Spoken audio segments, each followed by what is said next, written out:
students are gone, but you are still here. And we know how you feel because you are done. But you have so much work to do to get ready for tomorrow. Good afternoon, podcast listeners everywhere. Welcome to After the Bell, a Stunt Brothers production. A podcast that gets inside the life of a teacher and provides a wellness guide for being prepared to take on this most challenging of professions. I'm Martin Stuvel. And I'm Roy Hunt. And we share your pain, having taught a combined 70 years. The guarantee of this podcast is to make you laugh, make you think, and give you at least one little nugget that you can use in the classroom. So get out your marking, organize your supplies, or just pour yourself a coffee. I want something stronger.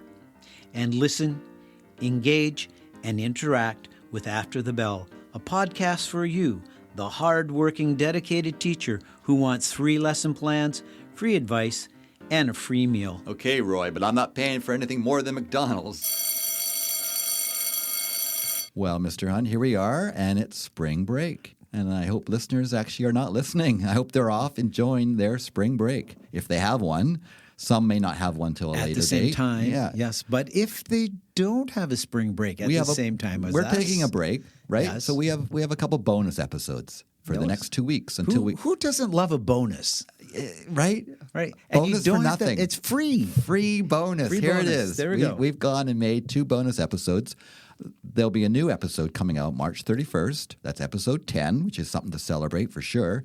And that's going to be on incivility in the classroom. Yes. And it's a 2-parter, and I'm really looking forward to that because it's been a real hot topic lately. Well, I'd like to celebrate, episode 10, but I'm not going to celebrate incivility. No, that's good. That's good. Let's make that clear, right? Yes. So these bonus episodes, if you happen to have nothing to do and you're still giving us a listen, we have these out here for the next 2 weeks. And if you're not on spring break, well, here, you just keep on listening. But we're not offended if you don't for the next 2 weeks. We just have these bonus episodes to listen to. So we have decided to package our 4 interviews that we've done for field trips. That's right. And what should we call these? What do you think? They're the interviews. There are field trips. So let's come up with a good, catchy name for this. How about the Chronicle Interviews? Okay. Yeah. How about I remember listening to these interviews with John Lennon that were kind of lost for a long time. They were called the Lost Lennon tapes. How about the Lost Stunt Brother tapes? No. Okay. No. How about we just call them the Field Trip Interviews? Okay, let's keep it simple. There we go. Well, bonus episode number 1 will be an interview with Andrea Brennan, a kinesiologist and my personal trainer. Yeah, and the second part will be an interview we had with Kulvir Mann, a school trustee in North Vancouver. And then next week, bonus episode 2 will be with Pius Ryan, the superintendent of the North Vancouver School District. Yeah, and then Katrina Russell and Robin Delerme from the North Vancouver Teachers Association. So it's a chance to revisit those interviews and hear what they had to say, and we hope you enjoy it if you happen to be listening this week and the next week. Yes. Maybe you're on a beach and it's warm and you're just thinking, I want to listen to something. Listen to our podcast. Yeah, and we'll see most people back March 31st for episode 10. Episode 10. So we always start with a little bit of an icebreaker. Okay. Just whatever pops into your mind, Oh, God. give us the answer. Good luck. Okay. So I'm going to do the ABCs. Okay. And Roy is going to do the 1, 2, 3. Okay. All right. So ABC. Here we go. A, recess or lunch. Recess. Okay. B, red or blue. Red. C, math or PE. Oh, that's a tough one. PE, but I love math. Thank you. And now 1, 2, 3. And 1, 2, 3. Fiction or nonfiction? Fiction. Kettlebells or dumbbells? Oh, kettlebells. Who was your favorite teacher when you were growing up and why? I had, in my first year of high school, I had the most amazing science teacher called Mr. O'Donoghue, and I remember him to this day because he made science fun, and it was a lot of cause and effect experiments, and it just brought science to life for me, and it just created a passion for me going down into more biology, and I loved every second of his classes. Wow, thank you. All right, so we would like to know, what does being fit mean to you?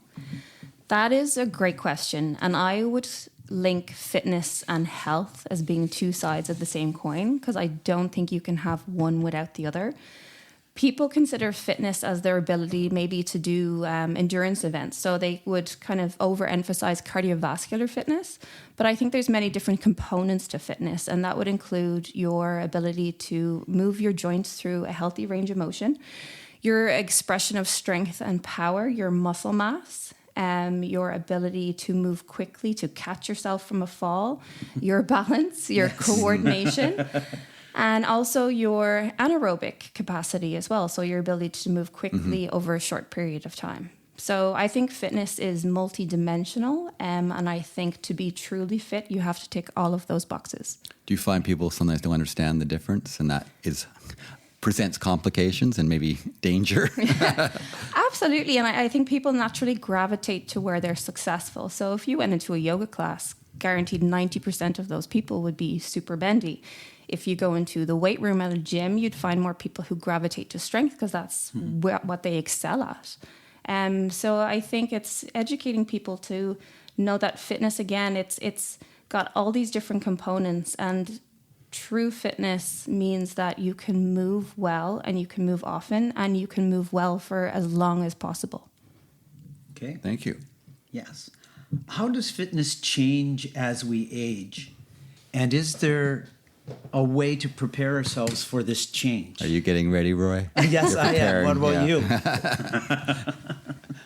You're older than me. Yes, I think this is a great question, and longevity is something that I'm super passionate about. Mm-hmm. The simplest way I can term this is when we're young, we want to train. When we're older, we need to train. Training becomes a necessity. Our health and fitness becomes a necessity. There are many different components to why we train. Some are aesthetic reasons, but I am in favor of kind of focusing more on the functionality of exercise, what it allows our body to do. And when we train later in life, we could be adding not just quality to the end of our lives, but years to the end of our lives as well. So there's so many long-term benefits to why we would train and exercise. Do you ever find some people say, well, it's too late? You know, I'm past it and it's just too late, and they don't want to train. And then I guess you bring up the longevity thing, and I guess you say it's never too late. It's never too late, never too late. I've had people walk into the gym for the first time in their 80s, and they have made progress. It's slow, mindful progress, but at the same time, it's progress. And I think it's finding your why. Like, why is it that you want to exercise?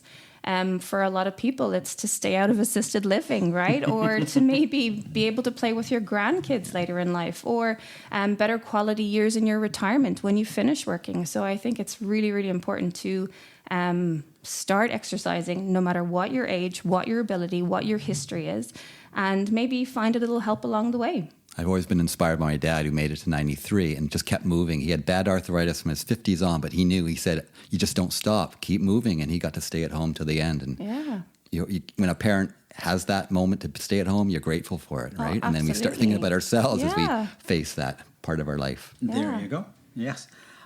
Many people have good intentions to keep fit, but they get derailed. Do you have any suggestions about how to prevent being derailed?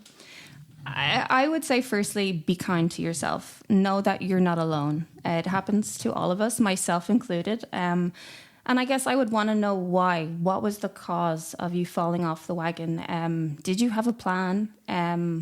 Did you maybe start off with too much too soon? Like, I'm guilty myself of biting off more than I can chew sometimes when I have a goal in mind. Was your plan sustainable and conducive to your life stresses? A lot of us, we work hard, we have families, we have social lives, and we have to make time for exercise. And another question I would have is, did you enjoy what you were doing? Did it empower you? Did it make you feel good? So moving on from that, I would say, if you want to be successful in your exercise plan, start small, build those healthy habits, build those consistencies. A lot of people would prioritize intensity over consistency, but I think if you can do even small things well, but over time you will see massive gains with that. Is your plan something that you can see yourself doing 20 years from now? Is it enjoyable? And I would say have a plan as well. Have a plan that you can modify as needed, that's variable for your life. And yeah, again, if you need help building that plan, I would work with a professional and just make sure it's something that you enjoy doing. I like the way you emphasize enjoy doing, because Yeah. some people often look to see someone else and they see someone doing some extreme sport and they Yeah. think, I got to do that. No, I don't want to do that. But Yeah. small steps. Exactly. Yeah, And yeah. like how I would train my clients, it's restorative and it's energizing. It's not about depleting you and leaving you with less energy for the rest of the day, because you have to walk out of the gym, go home to your family, make dinner, Right. whatever it is, work on your lesson plans for tomorrow. It's more about restoring you and empowering you and giving you like more energy to do what it is you love outside of the gym. Good. And for this next question, Roy, I know I've watched Roy having gone through surgery, and it's been quite amazing, his recovery from that and how quick it happened. And I think you were a big part of that. Yes, she and was. Like, how do you approach those situations where someone has had a long injury, a long-term period where they were sedentary? Yeah. How do you Yeah. approach helping them get back on their feet, so to Yeah. speak? I think it's important to identify your new baseline. So if you've had surgery, if you've had an illness, maybe have a kid, you're out of exercise for quite a while, you wouldn't necessarily jump back into where you finished before that injury. So identifying what your new baseline is, what your new abilities are, maybe building a plan that incorporates some rehab into what you need, but also conditioning and strengthening other exercises that may not need the rehab. Again, it's about flying under the radar. Like, our plates are full, so exercise should never be stressful. And when we get into too much stress, our nervous systems respond with more tension, more pain. So I think we can work with someone who has had some time off, again, build it up gradually. Progressive overload is something that I speak a lot about to my clients, which means small progressive increases in either the weights that they do, the reps that they do, the sets that they do, or the complexity of the exercises that they do, but over time. And it's very, very gradual. And then just, like I would say, be kind to yourself. Know that you're working potentially with a new body, with new abilities, and progress is not linear. It has its ups and downs. There's some days that you feel great. There's some days that you feel exercise is more of a challenge. And I just think at that point we still show up, but maybe we modify the session for the day. And yeah, just be kind to yourself. Have you worked with other teachers? I have worked with a lot of teachers over the years. Is there a pattern to some of the things they encounter that people often don't think teaching is a physical job, right? And I think there's a lot of stresses on the body. Absolutely. Well, I would say the number one thing I see is stress and all the compounding factors that come We can relate with to that. stress. Absolutely, yeah. I think the nature of the job has changed in the past 20 years, and I don't think people understand that teachers are naturally giving by nature, nurturing by nature, and the job does not finish after the bell. No, Yes. no. And I think that can play a lot on people's overall health, their metabolic health, how they sleep. And then also from a physical standpoint, I see a lot of repetitive injuries, a lot of repetitive stress injuries, sore necks, shoulders, hips, back, you name it. There is a physical toll to teaching. You're either sitting for long periods, correcting, or you're on your feet. You have to move objects, lift objects, raise your arms above your head. There is a physical toll. And if you go into a primary class, you see, teachers using little chairs and kneeling down, up and down, and Up and down a lot, their that's backs for often sure. pay the price. Yeah, right? absolutely. Yeah. And that's why I would always emphasize your physical capacity, right? And being strong enough to handle the loads that you face in your everyday life, whether it is walking up the stairs into the classroom or being on your feet, helping the kids, crouching down. I think this is where having a good physical well-being and health can really help teachers in the long term. Yeah, I agree. Yeah. So are there specific exercises that you would suggest teachers do for regularly maintaining their wellness and their fitness? That's a great question. I wouldn't say that there's one exercise particularly that would be a one-size-fits-all for teachers. But one common thing I see is poor breathing strategies. So this is a super easy exercise that teachers can do. It's just improving your ability to breathe, that fundamental movement pattern that helps you engage your core, align your spine. And when I see people who don't breathe properly, I see a lot of neck, shoulder tension and problems in the chain, lower back, hips. So a simple exercise for your listeners would be laying on your back, placing one hand on your belly, one hand on your chest, and seeing where the breath goes. Are you inflating your upper ribs? Are you shrugging your shoulders in the process? Are you using accessory muscles around the neck and chest to do so? Or are you feeling your belly, back, and sides expand? So I would say breathing mechanics really sets the tone for your overall health, as well as your ability to stabilize your trunk. Moving on from that, I would say core engagement or core activation. And this is how you stabilize your trunk for all the demands of your job, whether it's picking up a box, crouching down to help a student, maybe moving in PE class. And again, it's laying on your back and learning how to activate the right core muscles. And simple cues I use would be just gently pressing the base of your ribs into the floor and feeling how that turns on your muscles around your trunk. You'll notice how I don't talk about sit-ups as a core exercise. That is more of an abdominal exercise and would not provide any stability to your trunk. And when we do train the core, we expect that the core is trained in a neutral spine. So that's how the spine aligns itself to tolerate load. If you can develop stability around that neutral spine as well as a good core engagement, you are protecting your body against a lot of forces that you will meet in your everyday life. Another thing I would emphasize is training the posterior chain. So teachers in particular are very anterior chain dominant. So their lives are in front of them. They're marking papers. They're writing on a board. Everything is dominant to the muscles on the front side of the body, which leaves us weak on the back side of the body. So I would really emphasize building that posterior chain so you're balancing the front and the back side of the body as well. And that can help imbalances and potentially injuries down the line. I really appreciate when you were talking about the breathing, it made me think that we often forget the whole body. Like we live in a world where people have consequences and they go to a doctor and they tend to focus on different parts of the body, but no one actually sees the whole body anymore. Yeah. And I think that's key. Definitely. And I would say whatever exercise plan you engage in, it should be a holistic approach, right? It should take into account everything that's going on in your life and like that, the whole body. I have clients that come in with ankle and knee injuries and I'm still working on their breathing patterns because this is something, again, that will give long-term results. How they brace their core and how they walk, like carrying groceries, that's all really important for your long-term health, no matter what your injury is.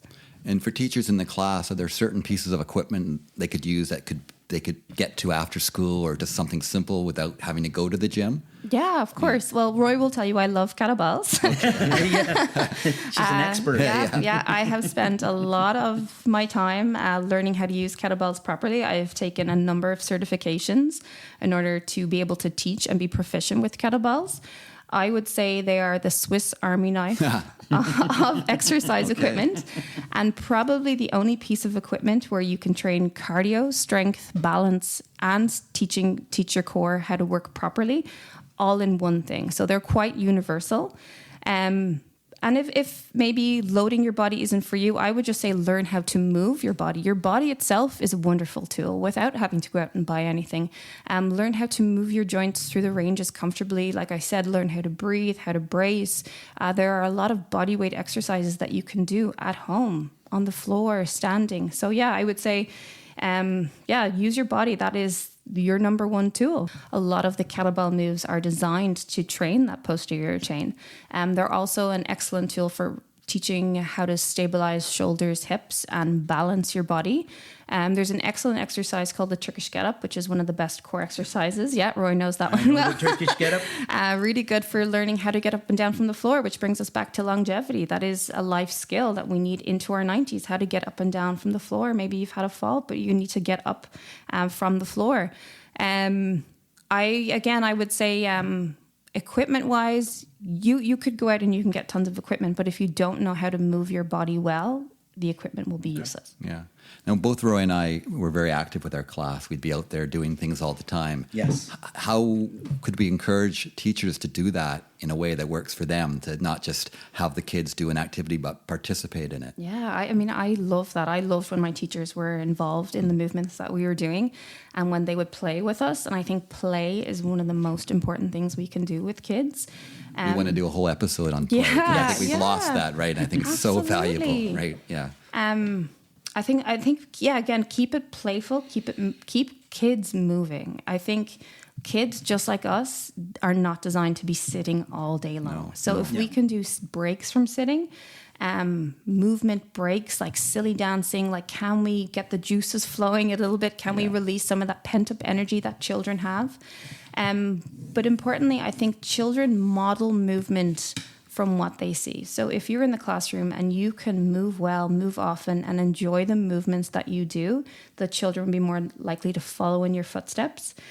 Going back to my experience, I spoke about Mr. O'Donoghue, my first science teacher. He had us do a lot of experiments, and I've spoken to Roy about his cause and effect experiments that he does with the kids.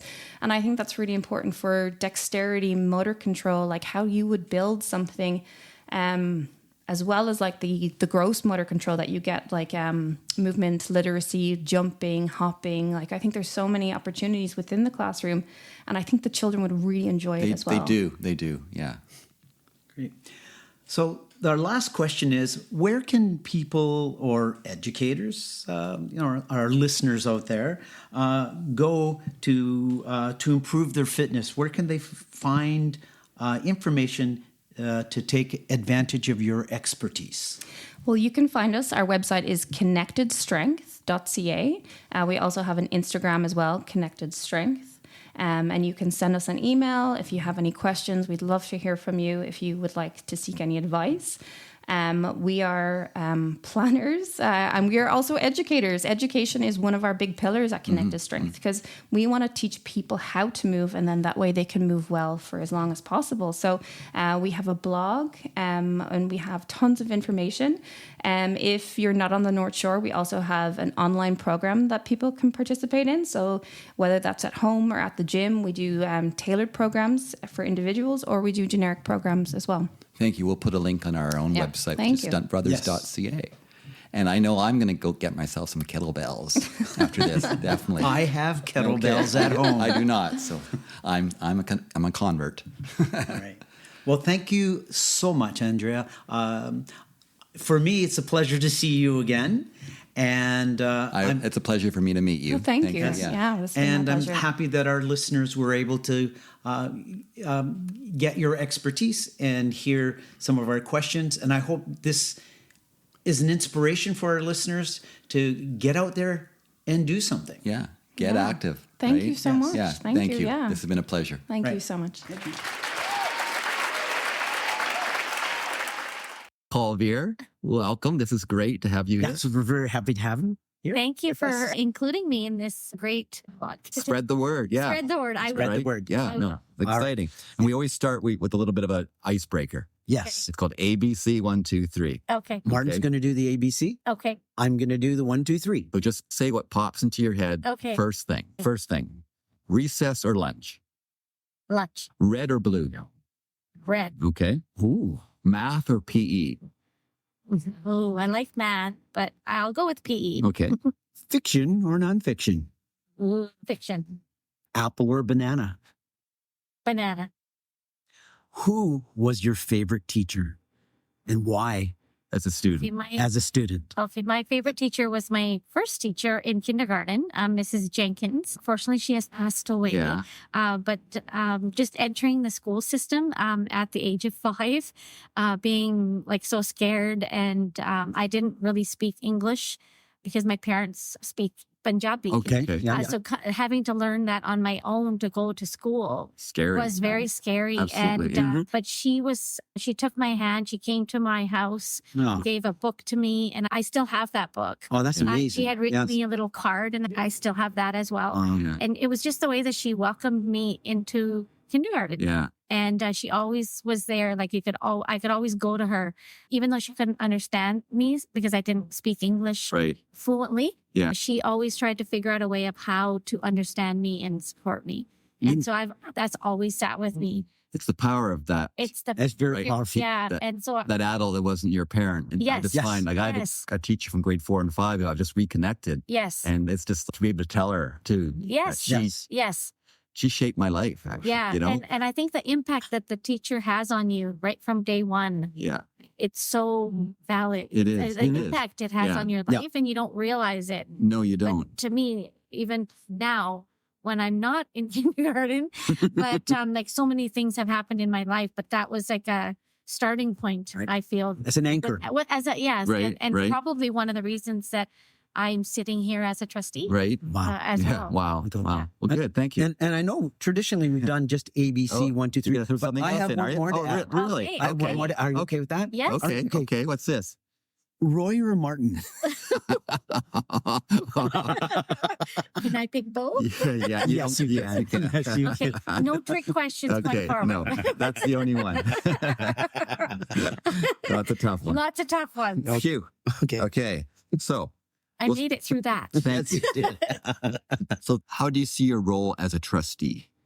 My role as a trustee is to advocate for students and staff in the school district, Right. all students, regardless of, if they need extra supports, if they're on the football team, they're in the music program, whatever it is that they're doing, I want to be able to support them, but also to the staff. Do they have the right programs, resources that they need for those programs? Right. Do they have the mentorship that they might need in their classroom? Anything. Like I love visiting classrooms and making those connections with teachers of what's happening. Same with the principals and vice principals.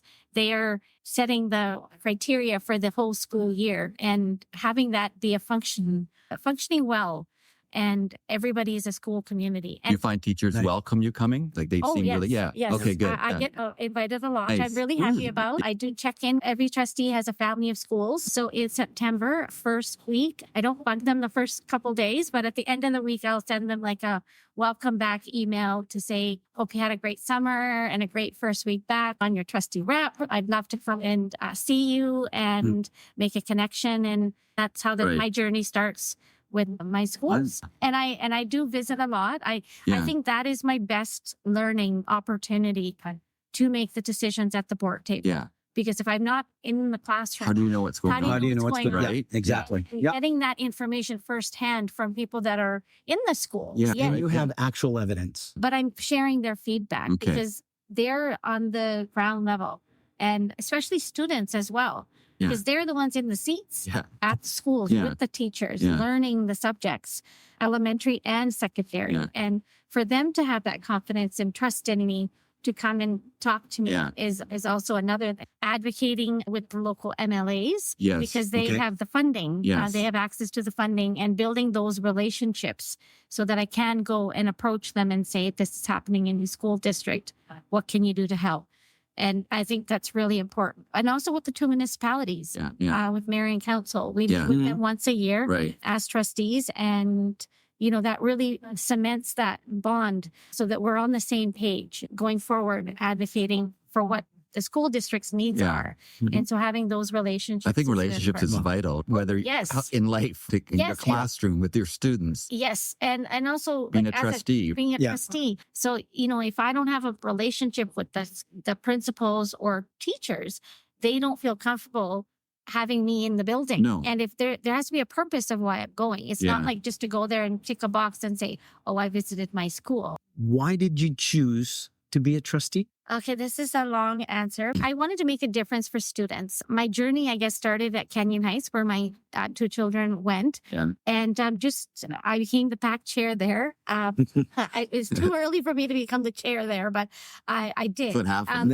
Yes. I'm- Put your hand up. Okay. There you go.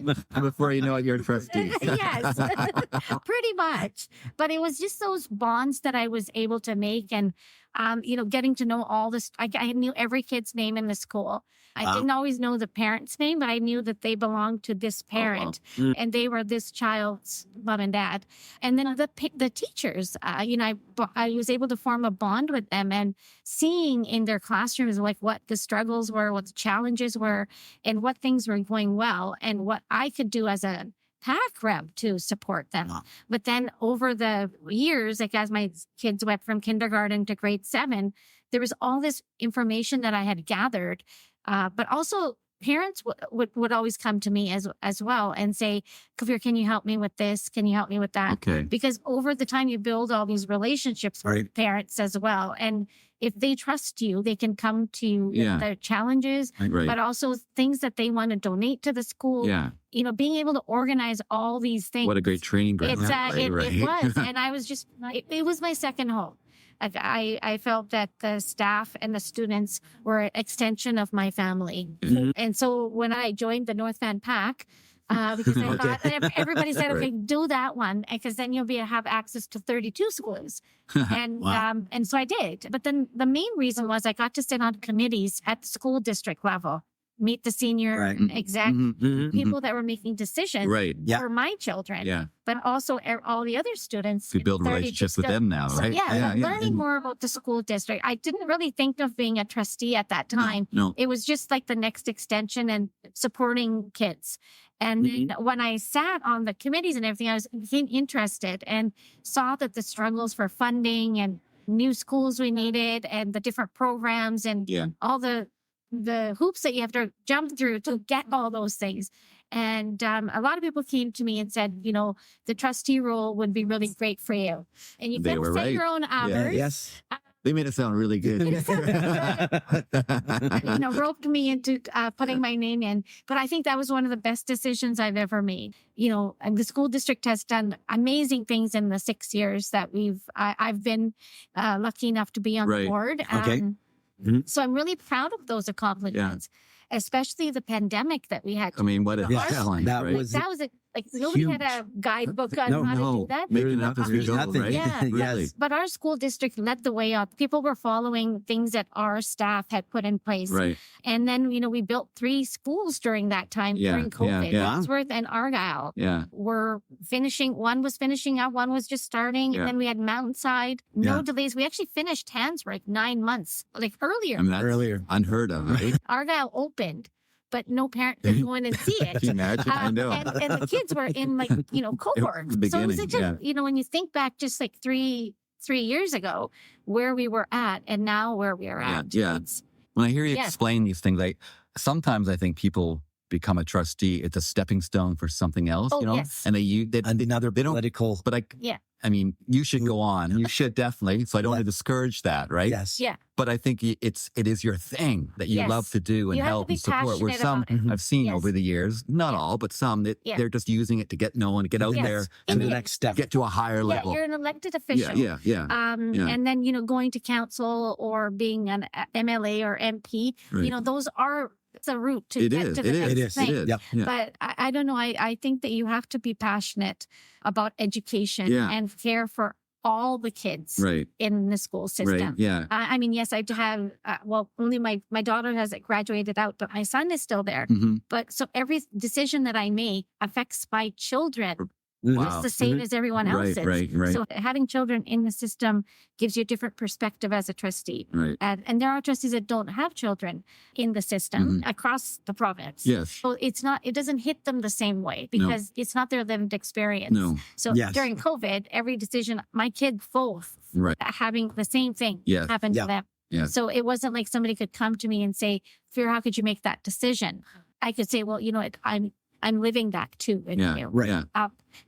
And knock on wood, no parent has ever come to me and would question what you did. You just have to have those discussions openly, both sides. And show you listen, but eventually you have to make a decision. Eventually you have to make a decision that works for all the kids. Yeah. It can't be about one section of kids doing one particular program. Do you find it challenging sometimes that maybe some people do complain or and they weren't involved in the process, or they didn't understand what it took for you to get to that decision? Correct. And that happens sometimes during the year with different things, like with the budget, like how we assign money to certain things. Right. We have a $240 million budget right now. When I started, it was $190. Okay. And we only have 10% say. Right. The rest is taken The rest is taken for wages and benefits and all those things that we need to have our staff in place to do all those things. But that 10 million or I'm sorry, 10%. Is nothing. But I feel that the partner groups are very compassionate. They understand where we're coming from, but they also have reasons why they have these things on their needs list. Yes. And sometimes they we collaborate together, merge their wishes so that everybody gets something. We can't give everything all to one partner group and then nothing to another group. No. But it has to be in alignment, which works best for the school district at the end of the day. Yeah. So then are there certain skills that a trustee requires to be able to work with those partner groups and with those people who have, a say in what's going on? What do you think those skills are? Well, first of all, I think it's building the relationship with each partner group, with the reps that they have. But I think number one is also listening, listening to why they're sharing their needs list. People want to be heard, right? Yeah, they want to be heard, and they want to know that you heard them. Yeah, right. And the best way to do that is when you're sitting at the board table saying those things, sharing those out. Right. But then also at our trustee seminars or workshops or whatever, sharing those out. I met with NVTA, and this is the feedback that I got. Sharing it with the other trustees, sharing it with senior exec. Yeah. And, while we're doing all these discussions for the budget, because it is a long process. Yes. It's going to start in February and then end in May, June. So it's a long time to gather all of that information. But if you don't have the relationships and the patience and the compassion for where the groups are coming from, and it's not just from the partner groups. You have to go out in the community, like your schools, like my family of schools. The reasons why I'm visiting those schools, going to the PAC meetings, going to the school, gathering that information throughout the school year, not just in February and then to May and saying, okay, well, this is what I heard. It has to start at the beginning of the school year. Right. Because something they might have wanted is not going to get it until June. No, then it goes for the next school year. But then you're no longer their trustee rep. But it's I think listening and being collaborative. Being collaborative, okay. Yeah, and then teamwork. Okay. You have to tell them that we're a team that's working together. Because all these people come together to benefit. Right? We're all here, hopefully, for that benefit, and the benefit is for the students. Right. We're all in it for the same thing. Yes. If there were no students, none of us would be here. We wouldn't. Right? So I think it has to be for the keeping that always in your mind that why am I here? Yeah. The students. Yeah. And then as also another part, the staff. I think you've touched on some of it, but what do you think going forward are some of the main challenges the district faces? Obviously, it's funding. Yeah, we never have enough money. Right? We're looking for a couple of schools. Linmore is at the top of our list. Yeah. We are also looking for another school in the city. Because there's been a lot of construction, all our schools are they're registered to the hilt, right? And there's not much. And the construction's not stopping. And the other thing is the time it takes to get a school. Yeah. For Cloverleaf, 2018 is when we started advocating for it, and we got it in 2024. Wow. And by 2024, you suddenly need another 3 schools, right? And now we need 2 more schools. Right. Yes. We do have schools that are leased and which we can take back, but they're not in the correct space catchment areas, so not where the growth is happening. Exactly. Those are always an option, but you have to have. It has to make sense. You don't want people driving all the way down to Windsor, Blue Ridge area when they live here. Community school is the best, right? Because you also want them to be walking to school, taking the bus, we're trying to encourage congestion. You want safe and active routes to school, which is another passion of mine. And having all of those things, you need the neighborhood school. Right. In some ways, I don't know if I'm going to get in trouble for this, but I think taking back that situation where it was decided that you can go to any school, I think that should be taken back, and you should be only allowed to go to your neighborhood school. I because know. that would cut down on a lot. Don't you think schools are the last community thing we have. You know, Yes. we don't go to church as much. There always were other things that Yes. were part of the community, right? Yes. It's a focal point of School is the a community. It is, And I think right? it has become even more of a focal point Yes. than ever before. Yeah. Yes. For the reasons that Martin stated. Yeah, Yes. yeah. And really, when you think about it, it's I love I'm proud of the fact that we have safe schools, Yes. right? Yes. And because of that safety and that community that is built into the schools, that's why they're actually, I think, a place that is a community school is coveted more by the people who go there. Yes. And the school may be the only safe place for the students that are coming there. Yes. Like the teachers playing a huge part in the child's life. When I started with Longsdale School, which is where the board office is now, and those 1990, for a lot of those kids at that time, that was like the inner city of North Vancouver. Yes. It really was. That was a safe 5 hours. Yes. You know, it was so vital to them. Correct. Yeah, And I think that may get lost in some ways. Yeah. But also, like, you know, we're doing so many other things outside of the box of learning, like the Feeding Futures, the food programs we're providing at our schools, Right. The social emotional learning, mental health, those aspects, providing resources for families that may need that. Yes. You know, there's so many other things that the school district is doing that doesn't fall into the regular pending set by the provincial government, right? Exactly. No. And we have to adjust. There's so many issues in our world that the school is like a safe haven. You can go there and, you know, have that space to, and then it's an extension of your home. Yes. Yes. And that's the end of part 1 of our interview with Kulvir Mann. Part 2 is going to come right up, but first, we're going to head back into the studio and see if there's anything going on with this week's Detention Hall. The Detention Hall. That's right. That's right. And that's where we put an idea or a person into detention because we think they need a little time out to think about something. So what are we going to do for Detention Hall this time? I gave this some thought. Mm-hmm. And we've been talking about being alone. And there was a time when I felt alone.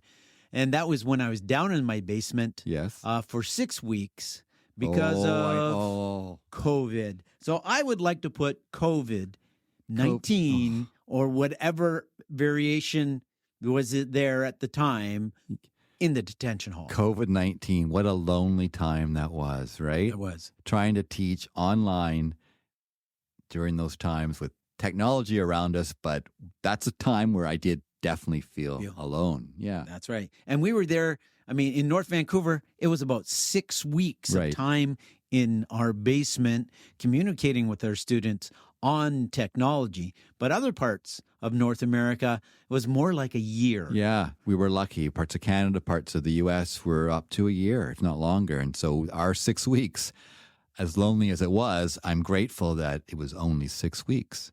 And during that time, we had to pivot quite quickly. Oh, we did. And so then all of a sudden out of nowhere comes Zoom meetings and then Zoom and Teams. Microsoft Teams. And then we had, does your microphone work? Right. Does your audio work? I can hear you, but I can't see you. That's Remember those moments, right? Yes. And then you could see people and you're like, oh, that's great. And you couldn't hear a thing, right? And that was happening within the school. Yeah. But then when we were down in the basement of our homes teaching, then it was all of those layers of difficulties, right? Yes. And then you couldn't get someone to come in and take a look. No. And the whole idea of these meetings was to create a wellness connection, to see how families were doing, to see how our students were doing. But there was no one in their home really to help them with the technology. No, it really exposed kind of the inequity in technology. Yes. Because some had it, some do not have the technology. And some didn't have access at all, or said, I can't use it right now because my dad's using it for They're work. at home working because they're going through the same thing, right? And then there were all of those things. And the connecting with the students when you couldn't see them. And then there was the concern, all right, I saw half my class today.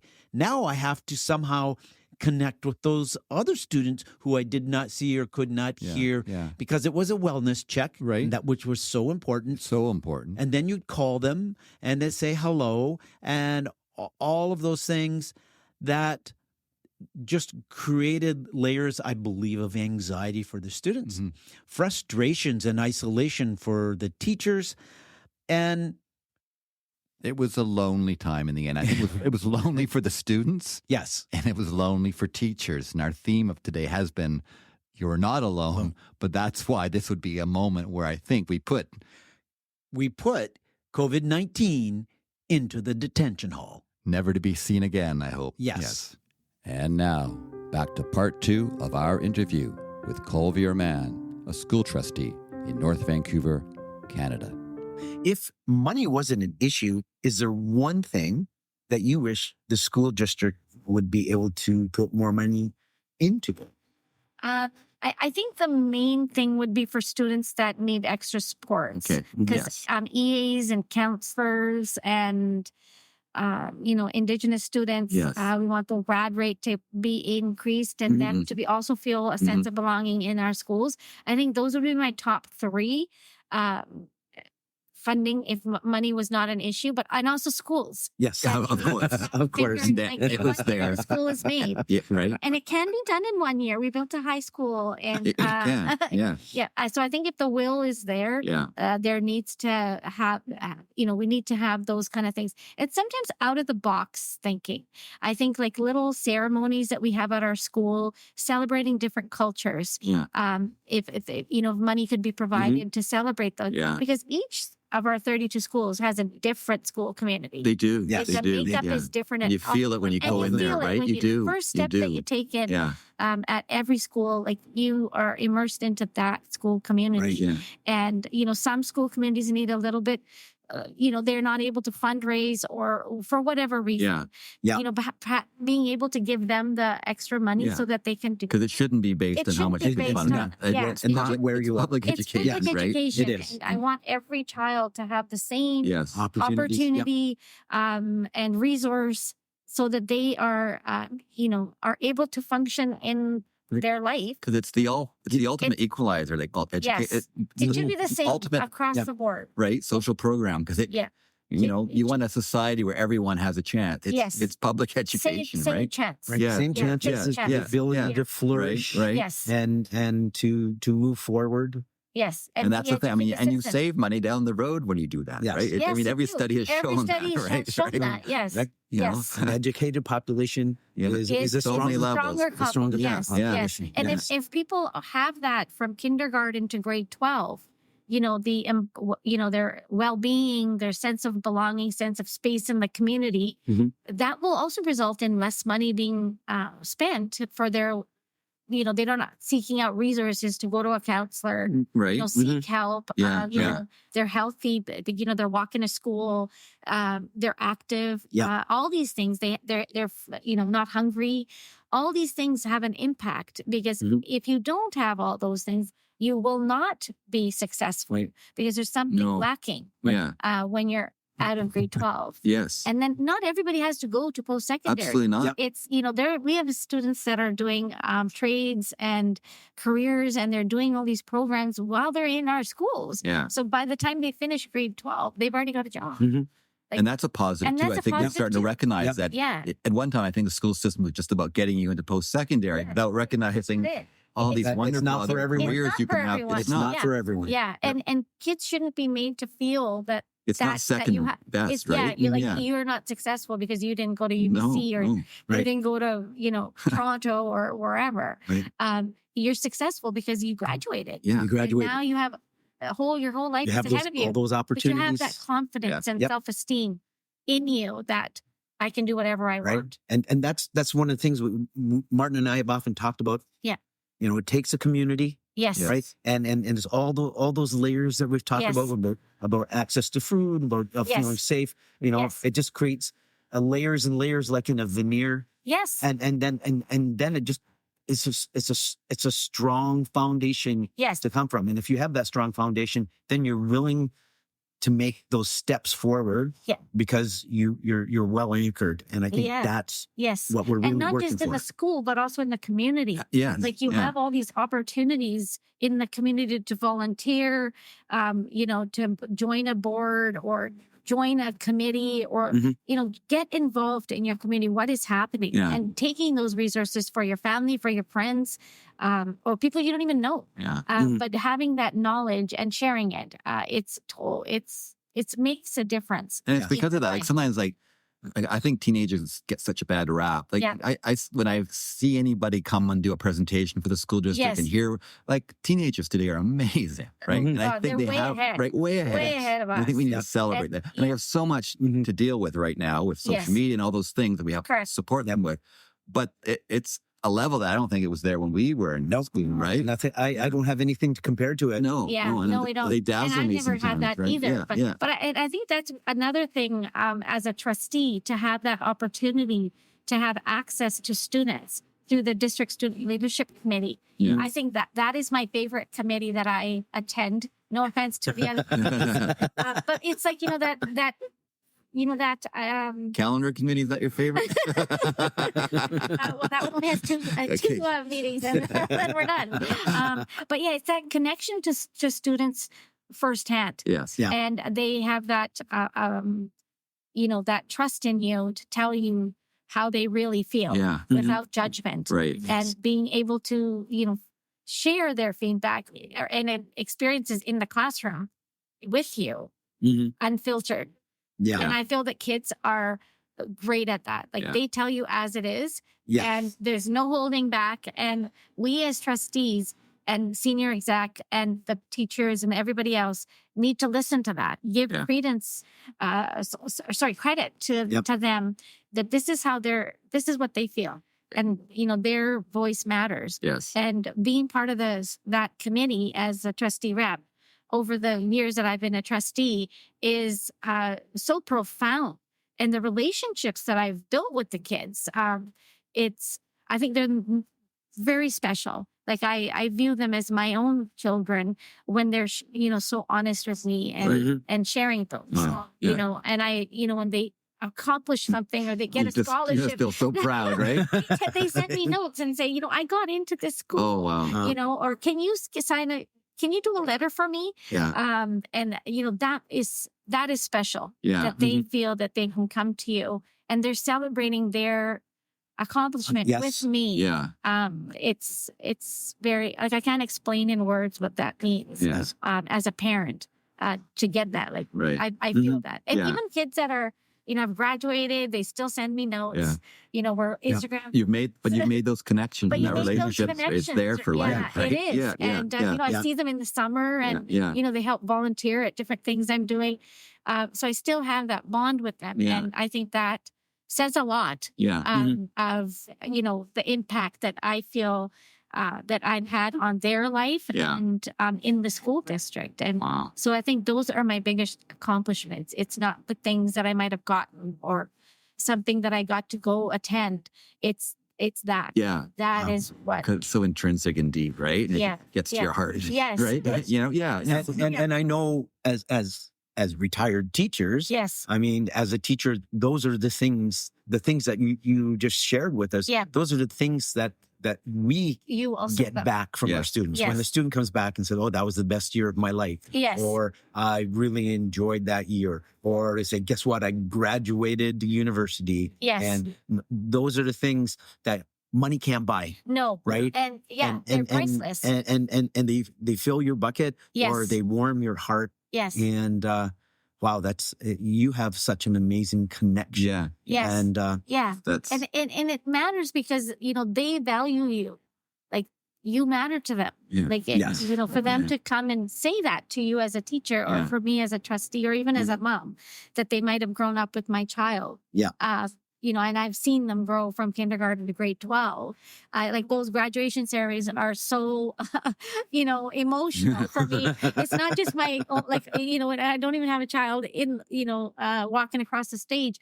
They are my children walking across, like all the kids that walk across the stage. Yeah. I feel like I'm so proud of them. You're they connected did it. to them. Yes. And I think that's what the role matters to me. Wow. Like that's what it means to me. I would say the graduation ceremonies, when I was the chair, I attended them all all 7 of the high schools, but then also the smaller. Do you sleep at all? Yeah, no, those were a bit crazy at the time, but it's fun though, and I know the kids that are walk. Not all of them, of course, but the ones that I've been able to have a connection with. Yeah. It was special. Like I also got to dress up and go to their grad and sit in the front row and rah rah rah, and cheer them on. And then I see their parents crying in the audience, but they're my friends as well. Yeah, You have that connection. Wow. It's a sense of accomplishment, and then we set them off and see what they're going to do. And I think that's I guess that would be a big filler in my bucket. Well, I'm going to ask our final question, but I think it's going to be impossible listening to you to answer this. And it's just about what's the most fun you've had as a trustee. And I'll let you answer, but I think that's going to be hard. I did write down some notes about what some fun things that I you have a lot of fun, don't you? You had a lot of fun. Yeah, I see the graduation ceremonies, which I've just mentioned. The DSLC committee meetings, building those bonds, like Swan Guard, the year end. Having all the kids take part in the track and field. Yep. I've gotten to do many things as board chair. I got to go to Victoria. It was a first time thing that we did 2 years ago, where all the 60 board chairs went to Victoria to meet with their MLAs. And that was such a cementing a day and recognized by the MLAs that we did that. And hearing directly from trustees about the importance of public education and why we need them to provide more funding. Yes. So that we can do all those awesome things. I got to do a sleep out with the Carson kids for Covenant House. That was a long time ago.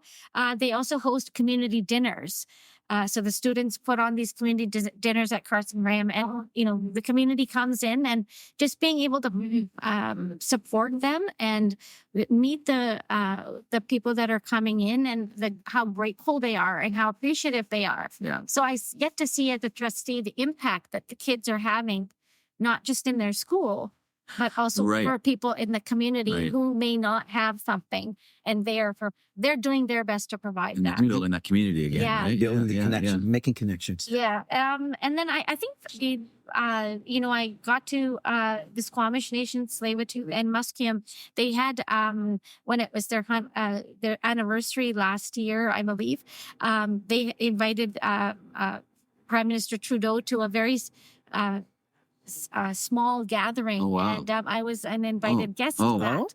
So that was very special for me that I got to attend with Rose Green, who is our district principal. Right. And just the impact that, that ceremony meant. Yeah. And it was only their families and Rose and I, and then Prime Minister Trudeau. Wow. So Right. Kind of like a big deal.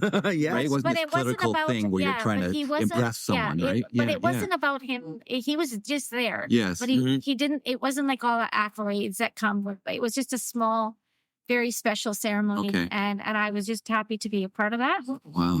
And I think that I love meeting with the MLAs and MPs. So, those are always really great.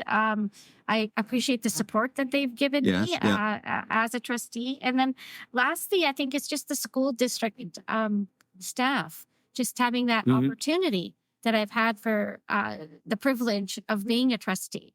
And I hold that as a privilege. It's, you have to get elected for the role. The trust of the people, then, right?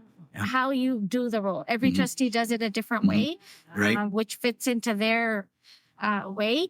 And I do it the way that I feel that it should be. The way that resonates with you. And that's important, I think, right? Yeah. Make it your own, right? Yeah. So just, having to, working with the senior exec, all the staff in the ESC building, people like you, NVTA, like I worked with both of you. Yes. I've always felt supported. I mean, the NVTA also, what do you call it when you endorse? Yeah, you endorsed me when I first ran as a trustee. Yeah. That meant a lot to me. The QP staff and the students, the parents, everybody. And just random people on the street will come up to me and say, "Aren't you Kulvir? Like, aren't you a trustee?" But at the end of the day, I think it's the best job. If you care about the public education. You care about kids. You hear about people that are working so hard for our kids. Yes. And, also, I would like to say, the staff, like the teachers and the principals that are at our schools, they don't always, say all the awesome things that they are doing. Right. That make an impact on their children's lives. Right. So I feel that in my role, I get to do that. So my posts and everything that I do, it's a way to celebrate. It's a shout out. It's a shout out to because them. I know Yes. you're not doing it. I know that, I've gotten more teachers to do blogs and stuff. Yes. Sharing about the amazing things that they're doing. But I think that that's one of my things that I also want to advocate and showcase what is being done in our schools to highlight that for parents that don't get to go into the school, or their child might not come and say, oh, did you know that we did this in school today? Because usually the answer is nothing. Yes, it is, right? Yes. But there's a lot. There's a lot going on. So you've at school. Yes. And so I'd just like to end on that. I just thank you for everybody that as a team, we're working together for the success of all our 16,000 and a half. Right. And we know how busy you are, and we so appreciate you taking time out of that very busy schedule to come on. And I'm glad you This could enjoyed be it. another great, most fun thing you've ever done. There you go. There you go. Top of the list now. Coming on after the bell. There you go. Well, it's been fun for us.